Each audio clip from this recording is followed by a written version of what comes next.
ये मानने को तैयार नहीं है। हमें तो लगता है हम मर जाएंगे। अब ये मर जाने का जो भय है, ये हमें वर्तमान में भी चैन से, तो धीरे धीरे अपने मन को ये ठीक करने का साधन है। इसलिए भागवत के महात्मा में प्रवेश करते तब श्री सुखदेव जी महाराज ने कथा सुनाई, महात्मा की कथा हो गई। अभी कथा में निमग्न श्री सुखदेव जी महाराज को स्मरण भी नहीं रहा कि मैंने पुराण पुरुष का स्तवन किया अथवा नहीं किया। हम तो जब कथा करने बैठते हैं ना, तो हमें पता है कि पूरी कथा में 3 घंटे में कितने बार आपसे राधे राधे बुलवाना है, ये हम ट्रेंड हैं, तैयारी है हमारी।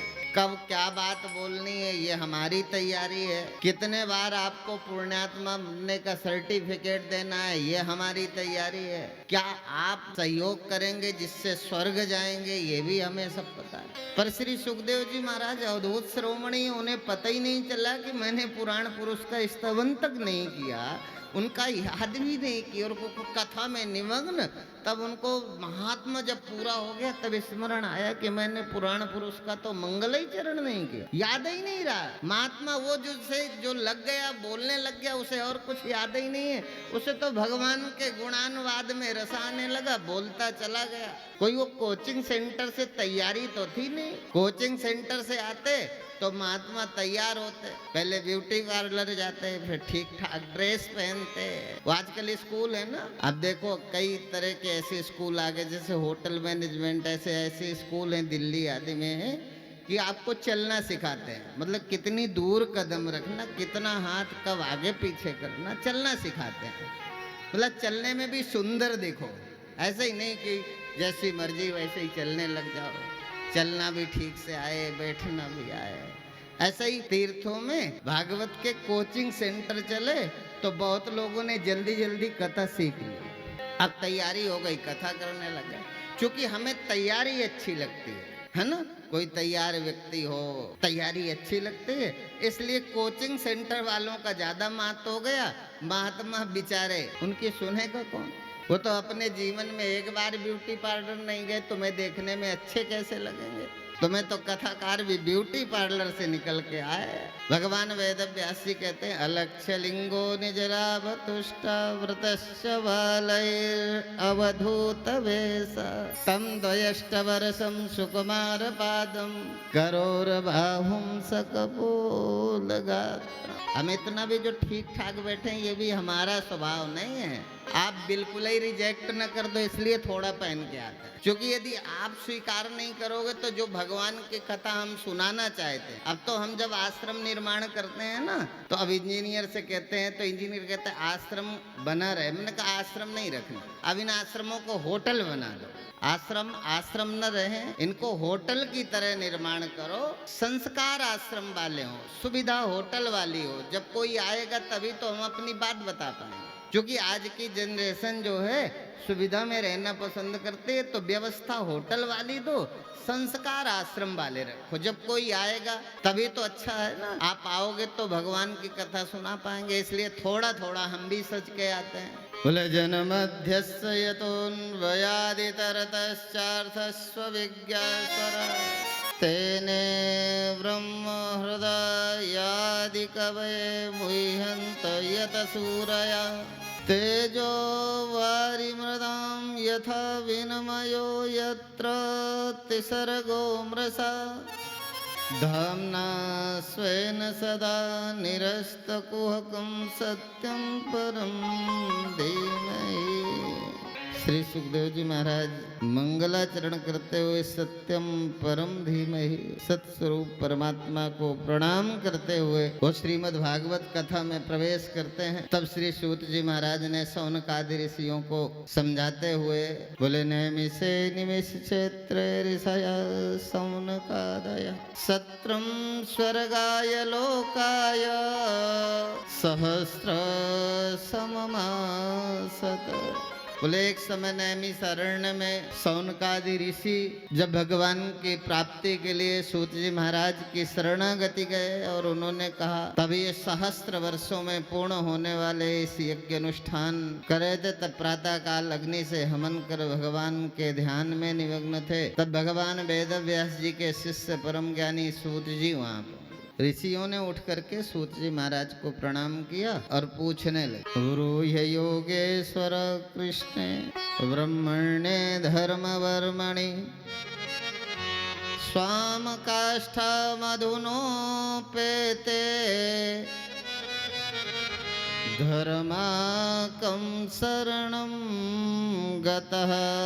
तब सूत जी महाराज से सौनकादि 88,000 महर्षियों ने जो प्रश्न किया वो कल्याणकारी था, मानव मात्र के कल्याण के लिए उनका प्रश्न अपनाना। और सौनकादि हजारों वर्ष तप करने वाले ऋषि मुनि अब सूत जी महाराज से जो प्रश्न करते हैं वो अपने लिए नहीं, वो समष्टि के कल्याण के लिए पूछना चाहते हैं, इस संसार के रहस्य को जानते हैं। उन्होंने कहा, जब भगवान कृष्ण इस धराधाम को छोड़कर स्वधाम गमन किए तब ये धर्म किसकी शरण में गया, कहाँ रक्षित हुआ? तब कहने लगे, भगवान कहीं गए थोड़ी, काष्ठा मधुनोपेता धर्म कम शरणम गता। अर्थात भगवान कहीं गए नहीं, हमें दिखना बंद हो गए। भगवान ऐसे जैसे काष्ठ में छिपी हुई आग, लकड़ी में आग छिपी है पर दिखाई नहीं देती है ना। अंगूठी दिखती है, सोना दिखाई नहीं देता। घड़ा दिखता है, मिट्टी दिखाई नहीं देती। जिस दिन ठीक ठीक मिट्टी दिख जाएगी, घड़ा दिखेगा ही नहीं। ठीक ठीक सोना दिख जाए तो फिर अंगूठी दिखेगी नहीं। तो बोले भगवान कहीं गए थोड़ी। ऐसे ही स्वधाम गमन की चर्चा करते हुए भगवान वेद व्यास जी ने कहा, ऐसे ही भगवान इस संसार में व्याप्त हो गए जैसे लकड़ी में आग दिखती नहीं है पर विद्यमान है। ऐसे हम सबके हृदय में भगवान बैठे हैं, पर हमें कामनाओं ने ऐसा घेर रखा है कि वो बिना गुरु की कृपा के संभव नहीं है। हमारे अंदर है, सबकी गठरी लाल है, कोई नहीं कंगाल है, पर हृदय में बैठा हुआ अज्ञात परमात्मा खोया खोया सा लगता है, उसे ढूंढते रहते हैं। ज्ञात न होने से मंदिर जाते हैं, ज्ञात न होने से तीर्थ जाते हैं। क्योंकि परमात्मा का ज्ञान, परमात्मा का दर्शन है अपने अंदर, पर लगता है जैसे कहीं और बैठ गया है जाके, और कहीं ढूंढ रहे हैं। एक मजहब तो है जो 7वें आसमान में खुदा की कल्पना करता रहता है ना। हमारा परमात्मा तो 7वें आसमान में भी है, और हमारे परमात्मा की चर्चा भगवान वेद व्यास जी ने यही तो कहा, एतावदेव जिज्ञास्यं तत्व जिज्ञासुनात्मना अन्वयतिरेकाभ्याम यस्यात् सर्वत्र सर्वदा।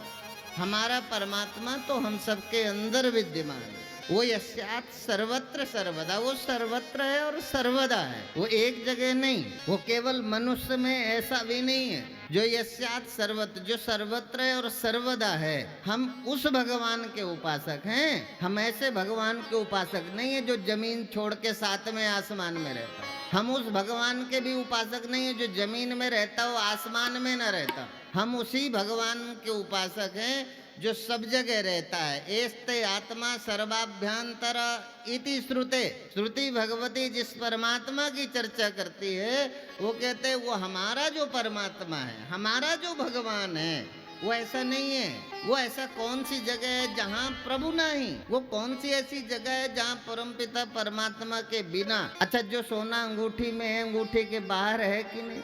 जो मिट्टी घड़े में है वो घड़े के साथ भी है और घड़े से घड़े के बाहर नहीं है। सारे के सारे मिट्टी से बनने वाले अवयव मिट्टी में ही है। मिट्टी के बिना कल्पना नहीं की जा सकती। मिट्टी से बनने वाला कुल्हड़ बिना मिट्टी के क्या कल्पना करोगे? लोहे का बना सकते हो तो आयरन का बनाओगे तो आयरन से बना होगा, बिना आयरन के कुल्हड़ की भी कल्पना नहीं कर सकते। इसलिए एक कार्य है और एक कारण है। कार्य घड़ा है, कारण मिट्टी है। हम कारण को बिना जाने कार्य को ही अपना स्वरूप मान बैठे। कार्य को अपना स्वरूप मानते हैं तो कार्य है उसका क्षरण होगा। जो कृत है वो रहेगा नहीं, जो किया गया है, जो कृत है ना। इसलिए यह गुण साधन ते नहीं हो। ये भगवान जो है करने से नहीं मिलता, भगवान तो श्रद्धा से मिलता है, भक्ति से मिलता है। ये करने से नहीं मिलता। जो जो कृत है, जो भी किया गया है वो रहेगा नहीं। यद यद दृश्यम तद तद अनित्यम। जो जो दिखाई दे रहा है, जो भी दिख रहा है, जो जो दिख रहा है वो सब रहेगा नहीं, पर जो देख रहा है वो रहेगा। जिसके द्वारा आप देख रहे हो वो जा नहीं सकता। जो जो दिख रहा है वो रहेगा नहीं।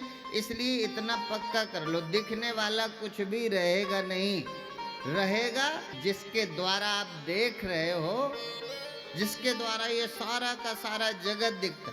आंख देख रही है, आंख के द्वारा देख रहे हो आप, आंख तो नहीं देख रही ना, तो आंख के द्वारा देख रहे हो। पर एक दिन आंख कमजोर होती, चश्मा बनवाना है ना, फिर चश्मा, फिर तो ऐसे ही आंख देख रही है या आंख के द्वारा देख रहे हैं। अभी तो आप अपने को आंख मान बैठे हो ना, धीरे धीरे और अध्ययन करो। ध्यान सुबह का जो सत्र होता है ना, जब पूज्य महाराज श्री ध्यान कराते हैं, तो ध्यान में यही तो अभ्यास है।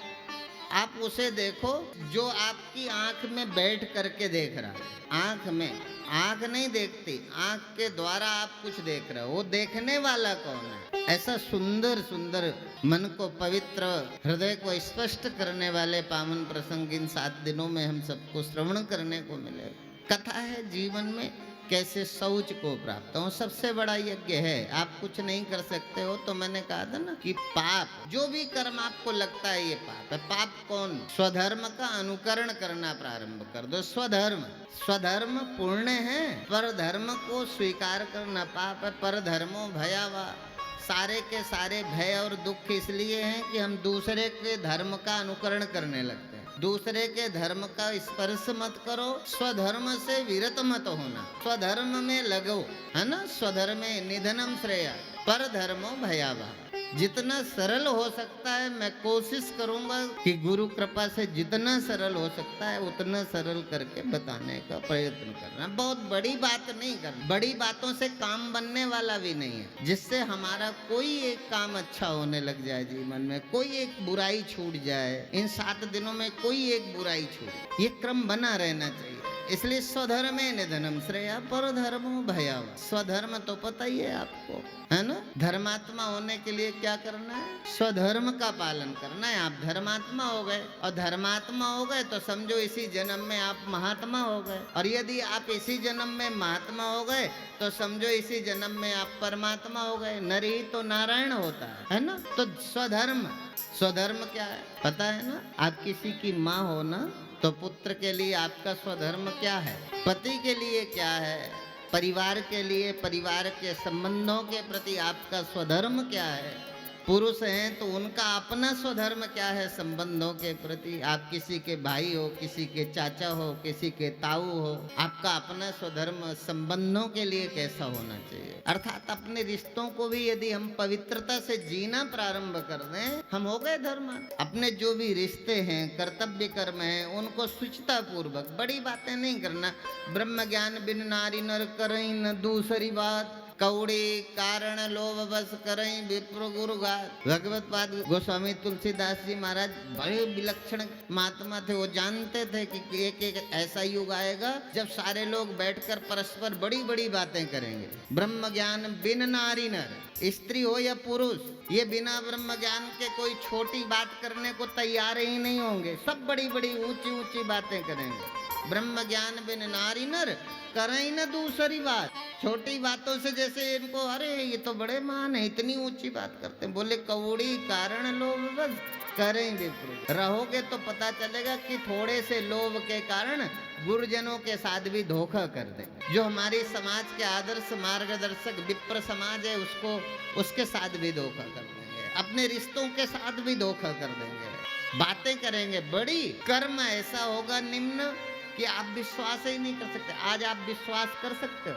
आज आप बताओ, आप घर में हो तो जब आप घर से जाते हो तो आप किस पर ज्यादा, यदि घर में धन रखा हो, कोई रिश्तेदार हैं, कोई पड़ोसी हैं, परिवार का हो, घर में जवान बेटी हो, है ना, तो आप ज्यादा देर तक विश्वास करके जा पाते हो। आज यही नहीं पता चलता हम विश्वास किसका करें, कौन हमारा साथी होगा। विश्वास कर पाना मुश्किल है। धीरे धीरे समाज ने अपना परस्पर विश्वास खो दिया। कामनाओं के प्रवाह में कर्म का शौच इतना हावी हो गया मस्तिष्क में कि जो हमें करना चाहिए वो धीरे धीरे हमने खो दिया। इसलिए भागवत का महात्मा क्या है, तो बोले कैवल्य के प्रयोजनम। भागवत तो इसलिए सुनना है, ए तस्मात् परम किंचित मना शुद्ध ही न विद्यते। एतस्मात् परम, मन को शुद्ध करने के लिए इससे बढ़िया कोई साधन नहीं है भागवत जी से।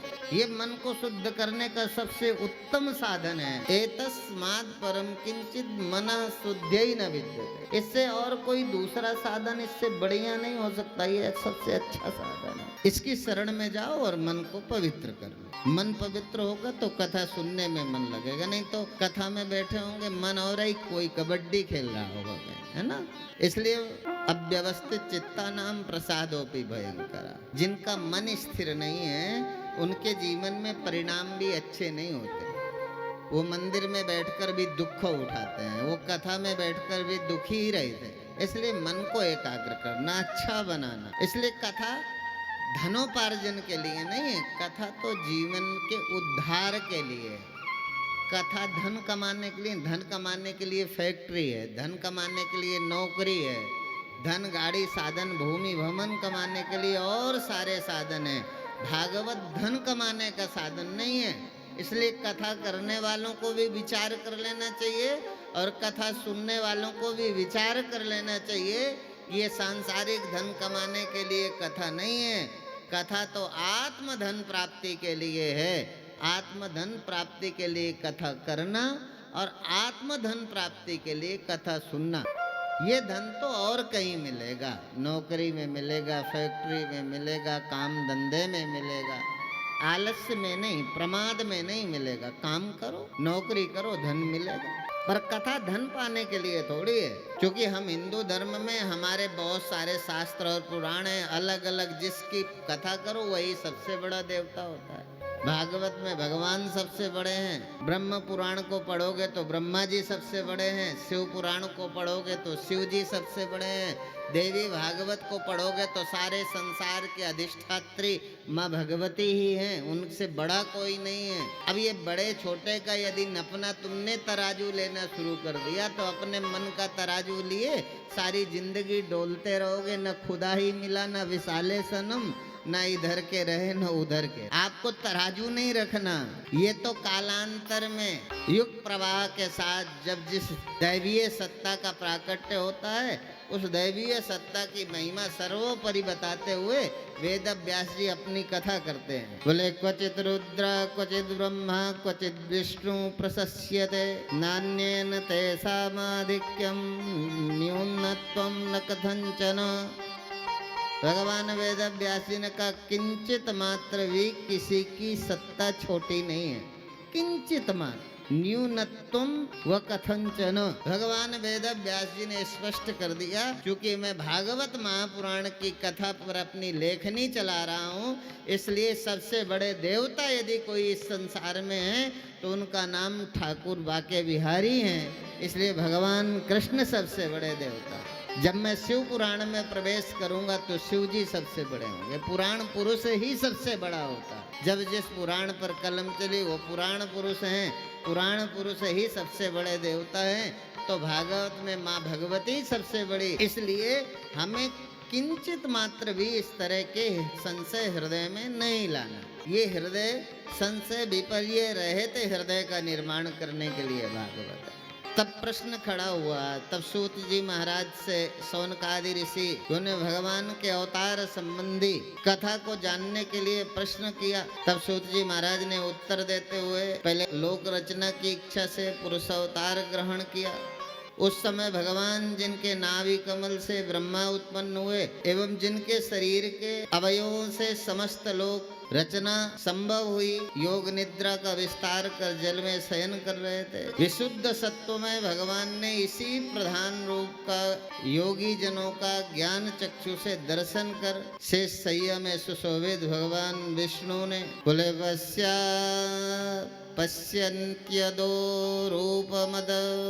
रूपमदभ्रचक्षुषा सहस्रपादोर्भुजाननाद्भुतं सहस्रमूर्धः श्रवणाक्षिनासिकम् सहस्रमौल्यांबरकुण्डलोल्लसत्। जिनके हजारों आंखें हैं, जिनके हजारों नेत्र हैं, सहस्र शीर्षा पुरुषा सहस्राक्षः सहस्रपाद सभूमि ग्वं। एक दो हाथ नहीं है। और इधर कहते हैं बिन पग चले सुने बिन कान। इधर गोस्वामी तुलसीदास जी कहते हैं, परमात्मा कहते हैं, बोले बिना पैर के चलते हैं, बिना कान के सुनते हैं, बिन पग चले सुने बिन काना, बिन कर कर्म करिय विदिना। आनन रहित सकल रस भोगी, बिन वाणी वक्ता वर्जो। वो बिना रसना के भी सारे रस लेते हैं, बिना इंद्रियों के सभी भोगों को भोगते हुए। और इधर कहते हैं, जब वेद में भगवान के स्वरूप का वर्णन करते तब कहते सहस्राक्षा सहस्रपाद, हजारों आंखें हैं जिनकी, हजारों पैर हैं जिनके। ऐसे परमपिता परमात्मा के हृदय में एक से बहुत होने की जब इच्छा हुई, तब मैथुनी सृष्टि के विस्तार के लिए भगवान की ही नाभि कमल से भगवान ब्रह्मा का प्राकट्य हुआ, जो सृष्टि के रचयिता हैं, जिनके द्वारा इस मैथुनी सृष्टि का शुभारंभ होता है। जो सृष्टि के रचयिता हैं, सृष्टि को, संसार को बनाने वाला भगवान कौन है? तो बोले संसार को बनाने की जिसे ड्यूटी मिली उसका नाम ब्रह्मा जी है। भगवान विष्णु के नाभि कमल से जिनका प्रादुर्भाव हुआ, तब श्री सूत जी महाराज ने सौनकादि ऋषियों को भगवान के 24 अवतारों का स्मरण कराते हुए मन कैसे पवित्र होगा, तब उन्होंने कहा भगवान के 24 अवतारों में सबसे पहले सनकादि कुमारों के रूप में भगवान का अवतार हुआ। सनकादि महर्षियों के रूप में भगवान अवतार लेते हैं। भगवान ने कहा मेरा नित्य अवतार संतों का अवतार है, संत वेशधारियों का नहीं, संत का अवतार। संत वेश अलग है, संत वेश नहीं होता, संत स्वभाव होता है। संत आकृति का नाम नहीं है, संत तो आचरण का नाम है। संत आकृति का नाम नहीं है, संत तो संस्कृति का नाम है। संत तो विचारों की शुद्धता का नाम है, आचरण की शुद्धता का नाम है। इसलिए भगवान ने कहा मेरा जो नित्य अवतार है वो संत का अवतार है। दूसरा अवतार भगवान ने वाराह का अवतार धारण किया। तीसरा भगवान का जो अवतार हुआ वो नारदा अवतार हुआ। चौथा अवतार भगवान ने नर नारायण के रूप में धारण किया। पांचवा अवतार भगवान कपिल के रूप में आए। षष्ठम अवतार, छठवां अवतार जो भगवान ने धारण किया वो ऋषि दत्तात्रेय जी के रूप में हम सबको दर्शन देते हैं। भगवान का सप्तम अवतार जो 7वां अवतार है वो यज्ञ का अवतार है। अष्टम अवतार भगवान जब 8वीं बार धरती में अवतार धारण करते हैं, भगवान का जो 8वां अवतार है वो ऋषभ देव के रूप में ऋषभा अवतार है। वो भगवान का 9वां अवतार पृथु के रूप में हुआ और भगवान का 10वां अवतार मत्स्य अवतार के रूप में हम सबको भगवान ने दर्शन दिया। मछली के रूप में भगवान प्रकट हुए और भगवान ने एकादश अर्थात 11वें अवतार के रूप में भगवान कूर्मा अवतार के रूप में हम सबको दर्शन देते हैं। 12वां अवतार जो भगवान का है वो धन्वंतरी के रूप में आए। आज भगवान स्वयं वैद्य बनकर आए। धन्वंतरी वैद्य सुना ना, वैद्य के रूप में भगवान अवतार ले। और भगवान का जो 13वां अवतार है वो भगवान ने मोहिनी रूप धारण करके हम सबको दर्शन दिया और राक्षसों के हाथ से हस्तगत करते हुए समुद्र मंथन में प्रकट अमृत देवताओं को पिलाया। अमृत तो जब भी मिलेगा तब देवताओं को मिलेगा, राक्षसों को नहीं। इसलिए भगवान मोहिनी अवतार धारण करते हैं, हम सबको दर्शन देते हैं और अमृत राक्षसों से हस्तगत करके देवताओं को पिला। 14वां अवतार भगवान का नरसिंह अवतार है। जब भगवत भक्त प्रहलाद को खत्म करने का विचार हिरण्यकश्यपु के मन में आया, जब भक्त पर संकट पड़ा, तब भगवान ने किसी समय और कोई कोख का इंतजार नहीं किया, वो पाषाण खंभ को फाड़ करके प्रकट हो गए और अपने भक्त की रक्षा करते हुए नृसिंह रूप में हम सबको दर्शन दे। ये भगवान का नृसिंहावतार है। 15वां अवतार जो भगवान का है वो वामन अवतार है। एक भी अवतार भगवान ने वामन अवतार धारण किया तो राजा बलि द्वारा देवताओं से छीने गए देवलोक को हस्तगत करते हुए देवताओं को वापस कर। जो 16वां अवतार भगवान ने धारण किया, भगवान परशुराम के रूप में अवतार लेते हैं और है वंश के क्षत्रियों का नाश करते हुए फिर धर्म की स्थापना में ये भगवान का परशुराम के रूप में हम सबको दर्शन हुआ है। ये भगवान का 16वां अवतार है। 17वां अवतार जो भगवान का हुआ वो व्यास अवतार है, जिनकी कृपा से भागवत सरल और सुगम हुई, हम सब लोगों के सुनने के लायक। 4 श्लोकों में तो हमारा मन लगता ही नहीं, इसलिए भगवान ने सारा का सारा परिवार खड़ा कर तुम्हें रिश्तों से प्यार है, इसलिए रिश्तों की व्याख्या हुई बात। उन रिश्तों के साथ जोड़ करके आपको वहाँ ले जाना चाहते हैं जहाँ कोई रिश्ते नहीं बचते, तुम्हारे सिवा जहाँ कोई और ना हो, ऐसी दुनिया में तुम्हें खड़ा करने का संकल्प भगवान वेद व्यास जी ने लिया कि पहले सारी दुनिया तुम्हें अच्छी लगती, जो जो अच्छा लगता है पहले वो सारे खिलौने हमको दिए, और फिर धीरे धीरे खेलते गए, आगे बढ़ते गए, खिलौने छूटते चले गए, फिर हम वहाँ चले गए जहाँ न खेलने की जरूरत थी न कोई खिलौने की। भगवान का 18वां अवतार मर्यादा पुरुषोत्तम प्रभु श्री राम के रूप में भगवान का अवतार हुआ। 19वां अवतार बलदेव के रूप में जो भगवान कृष्ण के सहायक रहे, भैया बलदाऊ के रूप में हम सबको दर्शन दे। भगवान का जो 20वां अवतार है वो कृष्ण अवतार है, जिनकी वांगमयी इस प्रतिमा को श्रवण कर रहे हैं, हम दर्शन कर रहे हैं। ऐसे पवित्र ग्रंथ के पुराण पुरुष भगवान कृष्ण के रूप में 20वां अवतार धारण करते हैं, और 21वां अवतार हरि अवतार है, 22वां अवतार भगवान का हंसा अवतार है, और 23वां अवतार बुद्ध अवतार के भगवान बुद्ध के रूप में अवतार लेते हैं, और हम भवाटवी में भटकते हुए मानवों का मार्गदर्शन करते हुए अपना, और 24वां अवतार भगवान कल्कि अवतार है। इस तरह से भगवान के 24 अवतारों का स्मरण कराते हुए